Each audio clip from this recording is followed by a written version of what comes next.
CINCY Lifestyle is coming up in the world. Royalty is gracing us in the studio today.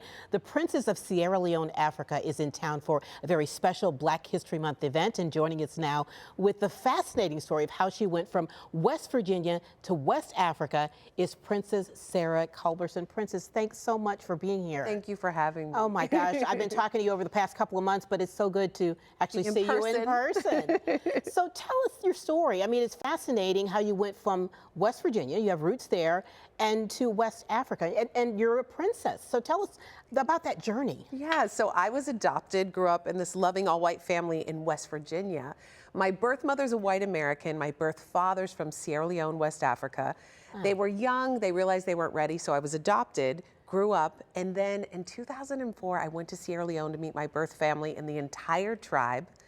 I was welcomed by hundreds of people singing and dancing. My father gave me this beautiful green African dress. Oh, and this is my family photo. We got to look at the family photos. Yes, absolutely. Right. So this is when I took my parents who adopted me to Sierra Leone, and everyone got to meet. And it was incredible to have my mom and dad who raised me meet my African family, and all of us started to work together. And it's been pretty amazing. So what was it like to find out that you're a princess? I mean, when somebody tells you that, what do you think? Exactly. I said, do I have to be perfect? Now I can never say a bad word. Now I have to wear dresses. What does this mean? What I really realized being a princess means is responsibility, walking in my family's footsteps in Sierra Leone, our responsibility in the country, and also honoring the title so Black and brown girls know that we're descendants from royalty, and having that and honoring where we come from. So that's another part of the journey. So important. And I know that you have a foundation. Tell us about some of the projects that you're working on and how you're serving others. So our foundation is called Sierra Leone Rising. We've been doing work in public health, education, technology, and female empowerment.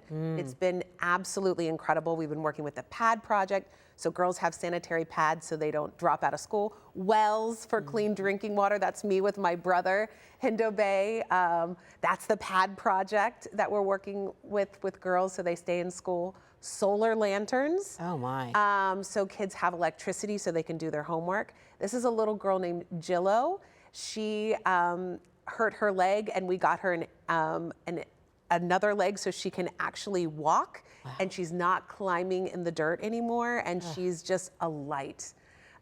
So we've been doing a lot of work. This is not what I thought I'd be doing in this lifetime, nor was I thinking I was prepared for this, but it's been a journey, and a lot of people have come together to make all of this happen. Absolutely. And what an impact that you're having. I mean, what does that feel like to know that you're really impacting lives?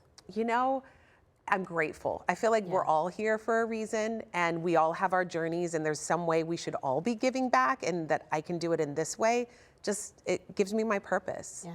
And I understand that you've also written a book. Tell us about that. Yes, I co-wrote a book with my writing partner, Tracy Trivis. The book is called A Princess Found. It's in Barnes & Noble and Amazon.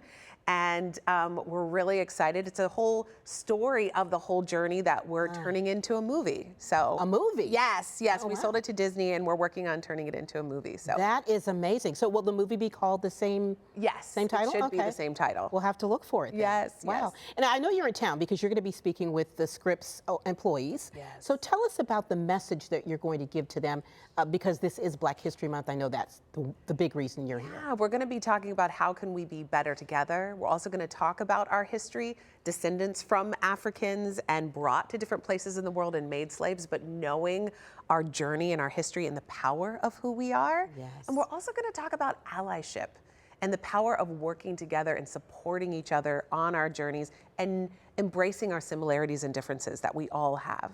A lot of people may not know that term, allyship. Tell us a little bit more about that. Yeah, well, when we think about allyship, often we think about people who might be in a certain minority group and not have the same experiences or opportunities as others. Yeah. So how can we use our own privilege, if you will, which we all have different kinds of privilege, to support each other in our journeys by recognizing our similarities and differences? Awesome. Well, I can't wait to hear that message, and I'm so honored to meet you. Thanks so much for being with us today. We really appreciate it. Thank you for having me.